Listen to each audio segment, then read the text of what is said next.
All right, so today we're diving deep into electronic health record integration with external imaging systems. Mm-hmm. And this one is really for all you healthcare business analysts and consultants out there Okay. who need to figure out those super important functional requirements, right? Yes. Because when we're talking about integrating electronic health records with, say, those systems that handle X-rays or MRIs, Right. we want to make absolutely sure that patient scans, those images, Mm-hmm. can move between the systems without any hiccups. Absolutely.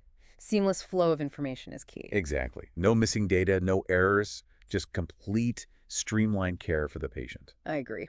That's the goal. So we're going to take a look at the entire journey of an imaging order, from the moment the doctor clicks that request button Okay. to when that final report shows up in the patient's chart. Mm-hmm. And we'll be talking about all the places where things could potentially get messed up, Right. There are definitely some tricky spots. and what the system absolutely has to be able to do at each of those steps. Makes sense. It's all about defining those must-have requirements. If there are any business analysts, specialists, or consultants with healthcare-specific questions and would like to connect with me, please find a link in the description and comment section. So let's imagine a doctor needs to order an MRI scan for a patient. What happens next? Well, the first thing is to understand how things work right now, the current workflow. Okay, so mapping out the current state. Exactly. We got to know how those imaging orders are created, how they get sent to the picture archiving and communication system. And the picture archiving and communication system is what actually stores those images, right? Exactly. So we need to know how the radiologists access those images Mhm. and how the reports get sent back to the electronic health record. Makes sense. And looking at old documentation, even system logs. Oh, interesting. So like a detective looking for clues. Yeah, kind of. We can find bottlenecks, inefficiencies, all those things that can help us figure out what the new system needs to do better. So we really have to understand what's not working before we can even begin to think about what needs to be built, right? Exactly. Got to understand the as-is to create the to-be. Love that. Okay. Okay, so let's break this process down into phases. Okay, sounds good. First, we've got the imaging order workflow. Right. The physician needs to order that MRI. How does that request actually make its way from the electronic health record to the imaging system? Well, one thing we see a lot is, making sure those orders are unique and tracked properly. So we don't have duplicates or lost orders floating around. Exactly, because that can really mess things up. And we got to consider whether the picture archiving and communication system actually acknowledges each order.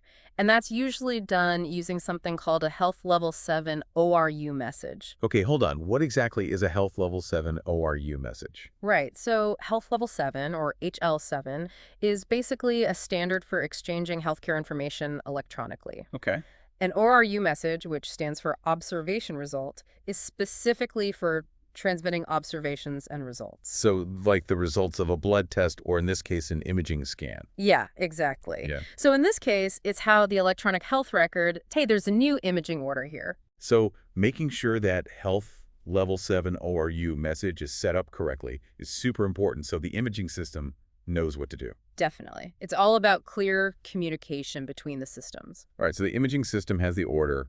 What's next? Now we move to the study retrieval process. The radiologist needs to be able to see those images, Sure. and this is where integration is really important. The electronic health record has to seamlessly grab those images and make sure they're connected to the correct patient. That seems pretty crucial, right? Making sure the right images go with the right patient. Absolutely.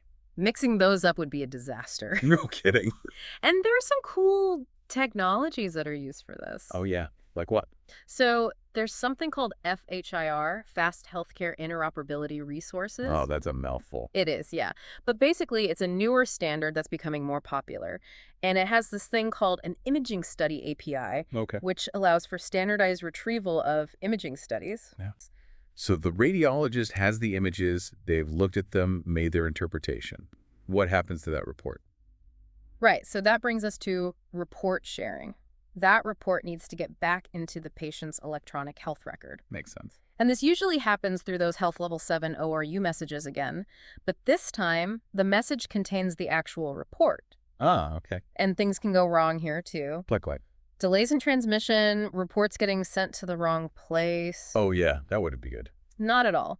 So when we're thinking about functional requirements for this stage, we need to think about how clinicians are going to access the information in that report. Oh, Both the structured data, like specific measurements, right. and the unstructured data, which is more like the free text descriptions that the radiologist might write. So the system has to be able to handle both types of data. Exactly. It's about making sure clinicians can easily get the information they need in whatever format it comes in. So making the system robust, able to handle different types of data and potential problems that could come up. Yeah, exactly. Because no system is perfect. That's true. Things are going to go wrong. That's a guarantee in technology, right? Yeah, pretty much. And that's why error handling and troubleshooting are so important. Okay, so this is phase 4, right?